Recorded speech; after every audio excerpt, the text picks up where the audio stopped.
자, 두 번째 썰 한번 가보도록 하겠습니다. 댓글 컨텐츠고 영상 제목: 한국은 이미 저성장으로 돌아섰고 질병이나 사기, 조기 실직 등 미래의 잠재 비용까지도 고려해 젊었을 때부터 분수에 맞게 열심히 살아야 합니다 라는 영상에 달린 댓글입니다. 우리나라는 근데 생각해보면 뭐 성장이 좀 안 된다기보다는 성장이 좀 미미하죠. 그러니까 이제 크게 성장하기는 어렵습니다. 뭐 제가 뭐 경제적으로 아는 거 별로 없는데 그냥 유튜버로서 한 말씀 드리자면, 제가 봤을 땐 그래요. 우리나라가 기술력으로 올라갈 수 있을 만큼 올라갔어요. 한국 사람만으로. 그러니까 지금 대한민국에 있는 한국인만으로, 한국인 어떤 그런 인적 자본만으로 올라갈 수준은 다 올라갔다 생각합니다. 근데 문제는 지금 대한민국이 성장 동력이 이런 게 뭐냐면, 한국 사람만으로 이 대한민국 경제를 이제 버티기는 힘들다는 거죠. 이거는 저뿐만 아니라 좀 많은 사람 느끼고 있을 겁니다. 순전히 한국인만으로 이제 뭐 한강의 기술력을 이룬다, 뭐 산업혁명을 이룬다, 이런 거는 사실 이제는 좀 크게 의미가 없는 것 같아요. 뭐 완전히 끝났다 이건 아닌데, 이제 더 이상 크게 올라갈 가능성은 없다고 생각해요. 물론 우리나라가 아직까지 뭐 산업이 안 좋다 이건 아닙니다. 아닌데 우리나라 산만으로 이제 올리는 건 좀 어렵고요. 그리고 크게 한 번에 팍 치고 나간다, 이거는 예전처럼 안 일어날 것 같아. 예, 오히려 다른 나라가 발전 가능성이 높겠죠. 뭐 이제 인도나 뭐 베트남 이런 나라 더 가능성이 있겠죠. 그러니까 우리나라는 어떻게 보면 그런 거예요. 발전할 수 있을 만큼 발전을 해버렸어요 이제. 그래서 더 이상 올라가기 힘들고, 그렇다고 뭐 크게 내려가지는 않을 거예요. 근데 문제는 그런 거죠. 앞으로 성장이 내가 봤을 때는 이제 더디니까, 갑자기 막 사람들이 삶이 좋아지고 그렇게 되지는 않을 겁니다.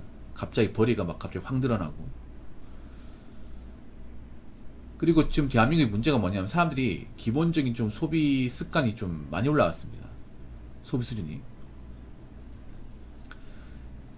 본인의 어떤 본인의 능력에 맞게 살아야 되는데 그러지 못한 사람이 너무 많아요.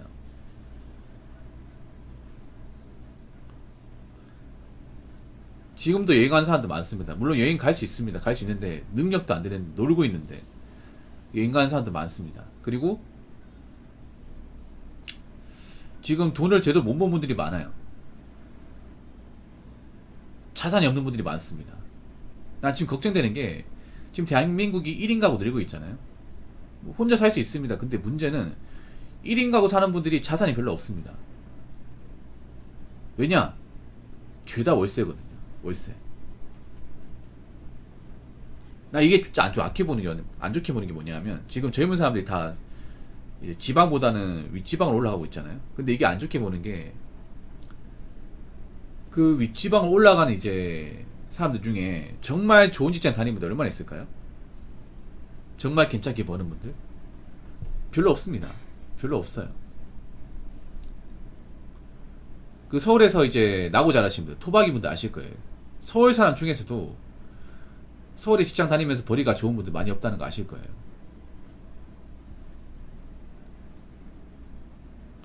그럼 지방 사람들은 그 서울 토박이 분들보다 더 좋은 직장 못 다니지 않나요? 상식적으로. 거기다가 불리한 게 뭐냐면, 부모님한테 어떤 지원 못 받기 때문에 월세집 말고는 선택지가 없어. 근데 월세 엄청 비쌉니다. 엄청 비싸요. 자취해버리면 돈을 모을 수가 없는 구조예요. 정말 돈을 많이 버는 게 아닌 이상은, 정말 지독하게 아끼지 않는 이상은 돈을 모을 수가 없습니다. 근데 지금 1인 가구 사신 분들 보면 월세는 월세가 나가는데 배달 음식도 많이 먹어. 그러다 보니까 그냥 제자리 겁니다. 그냥 살고만 있지 돈이 모이지가 않아. 분명히 그렇게 살다 나이 먹으면 문제 생깁니다. 지금 뭐 1인 가구에 대해서 이제 별다른 지적을 안 하는데 분명히 좀 허점이 많습니다. 제가 봤을 때는 항상 미래 대비를 해야 되거든요. 이 경제라는 거는 뭐 사람마다 다르겠지만, 제가 봤을 때는 최악의 수를 대비해야 돼. 최악의 수. 최악의 수가 뭐냐? 내가 갑자기 아팠을 때, 아니면 내가 갑자기 큰 돈이 들어갈 일이 생겼을 때, 뭐 부모님이 뭐 아프시다거나, 아니면 뭐 내가 갑자기 큰 병 걸렸을 경우, 아니면 내가 다니는 직장에서 갑자기 잘렸을 때, 일 못하게 되었을 때, 경제가 안 좋다는 건 그거는 제가 말씀드린 경제적 변수가 많이 생긴다는 거죠. 그렇지 않습니까? 그래서 이 경제적 때문에 하면 할수록 좋은 거예요. 내가 지금 별일이 안 생긴다 하더라도 사람이 살다 보면 어떤 일이 발생할지 몰라요. 평안히 나이가 좀 있는 분이잖아요. 살아보니까 변수 많죠.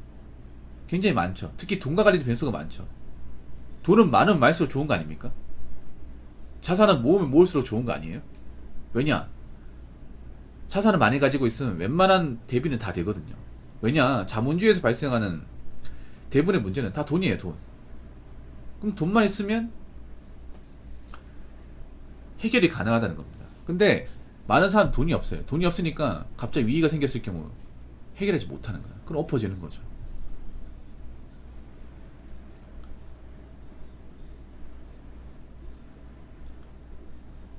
그래서 저는 그렇게 생각합니다. 항상 인생은요, 지금보다 안 좋아졌을 경우 생각해야 됩니다. 근데 요즘에 젊은 사람들이 그거 생각 못 합니다.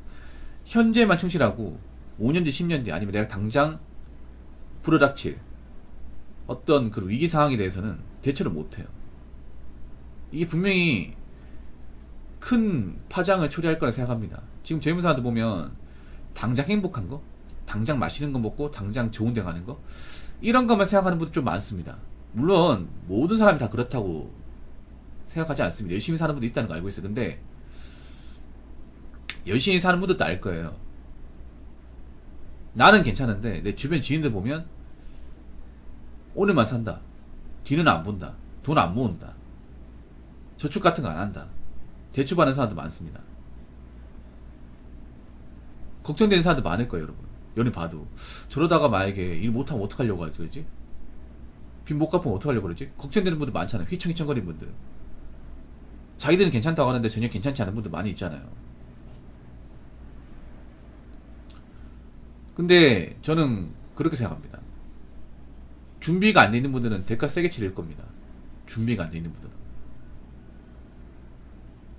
저보다는 연식이 있으신 분들 IMF 겪어봤죠? IMF 때가 겪어보신 분들 아시겠지만 모든 사람이 다 힘들었다고 하지만 대비를 하신 분들 힘들지 않았습니다.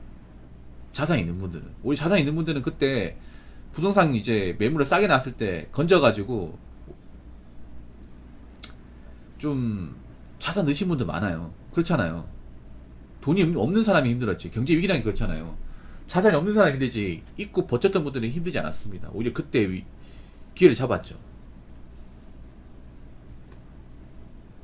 지금 문제가 뭐냐면 사람들이 자산을 안 만들려고 그래요. 자꾸 있잖아요. 현재 어떤 소비에 충실하려고 그래. 당장 행복한 거, 당장 즐기는 것만 생각하지, 당장 고생해서 나중을 보는 생각은 하려고 하지 않아요. 그러다 보니까 나중에 문제가 생기는 거죠. 자, 댓글 한번 읽어보도록 하겠습니다. 경제는 개발조상국일 때 경제 성장률이 높지만 어느 시점에서는 성장률이 둔화됩니다. 그런데 요즘에는 마이너스 성장만 아니라도 다행일 정도로 너무 불황입니다. 그래서 저성장 사회일수록 계층 사다리 타고 올라가기도 힘듭니다. 한마디로 불황일수록 있던 재산만 잘 지켜도 다행일 정도입니다. 우리나라는 성장률이 둔화된 게 예전부터 그랬습니다. 예전부터. 성장이 안 된다라가 아니에요. 성장은 되는데 그게 좀 미미할 뿐이죠. 사실 지금 불황은 아니야. 뭐 사람들이 불황이라면 쉽게 하는데 진짜 불황이면요, 아무것도 안 팔려야 돼. 길거리에 아무것도 안 팔려야 됩니다. 근데 지금 팔리는 건 팔립니다.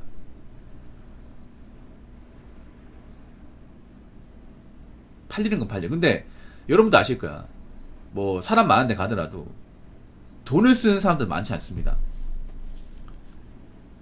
돈을 쓰는 사람들. 쇼핑을 하는 사람들 많지 않습니다.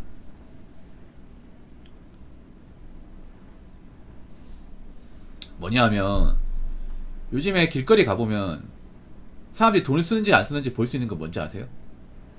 사람들이 들고 있는 거 있죠. 양손에 쇼핑백을 들고 있냐 들고 있지 않느냐,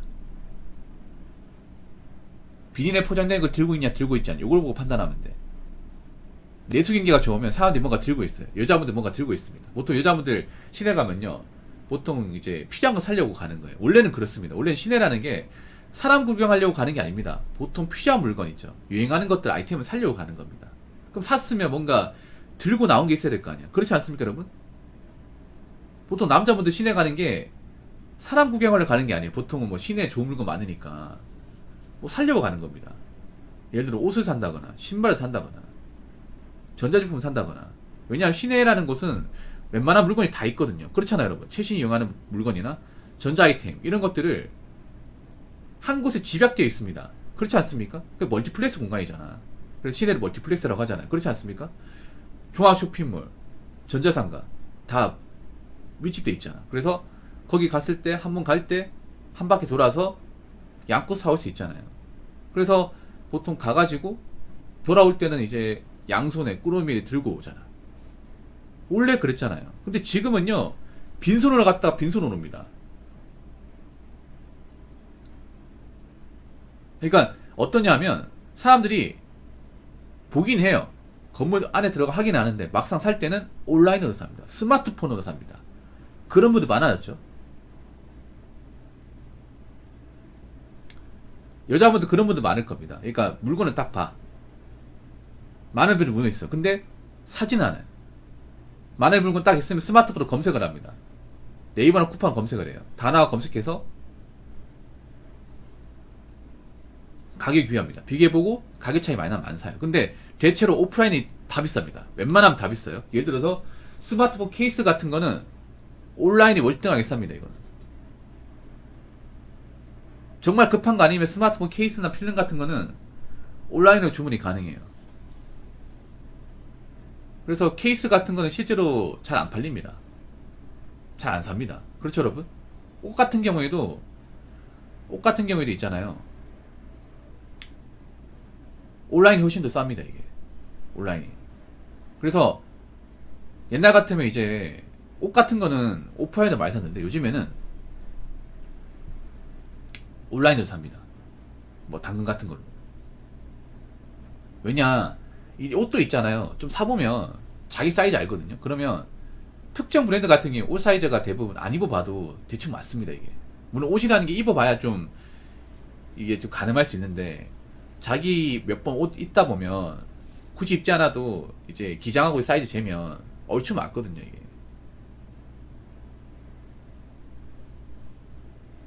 그러다 보니까 실제 구매는 온라인으로 가는 경우가 많아요. 그래서 사람들이 그냥 이제 눈요기만 하는 거예요. 눈요기만. 그래서 이제 번화가 같은 돌아다녀도 사람들이 지갑을 열지 않습니다. 그러니까 빈손으로 왔다가 빈손으로 가는 거예요. 그러면 어떻게 돼? 오프라인 매장으로 먹고 사신 분들은 앞으로 차별화되지 않으면 못 살아남아요.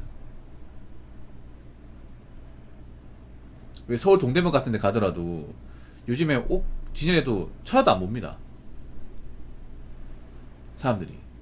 옛날 같으면 그냥 길바닥에 옷 내놔도 막 사가는 사람도 많았단 말이에요. 근데 지금은 구경도 안 하죠. 앞으로 이런 게 더 심해질 겁니다. 앞으로 사람들이 더 비교하고 더 따져가면서 살게 될 거예요.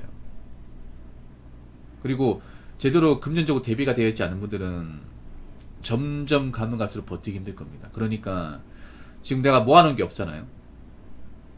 벌이가 안 좋고 모아놓은 게 없는 분들은 모으기 싫어도 모으셔야 됩니다. 경제가 안 좋으면 항상 그래요. 벌이가 좁고 능력이 안 되는 분들이 버티기 힘듭니다. 그런 분들이 많습니다. 아주 많아요. 빚 있는 분들, 빚 못 갚는 분들부터 작살납니다. 그런 분들 많습니다. 만약에 듣는데 이게 내 얘기인데 싶으면 빨리 지금 대비하시기 바랄게요. 지금도 사실 늦었습니다. 미리 준비해놔야 되는데 아차 싶은 사람도 많을 거야. 그럼 지금부터 좀 정신 차리고 사시기 바랄게요. 아시겠죠? 자, 이상으로 두 번째 썰 마치도록 하겠습니다.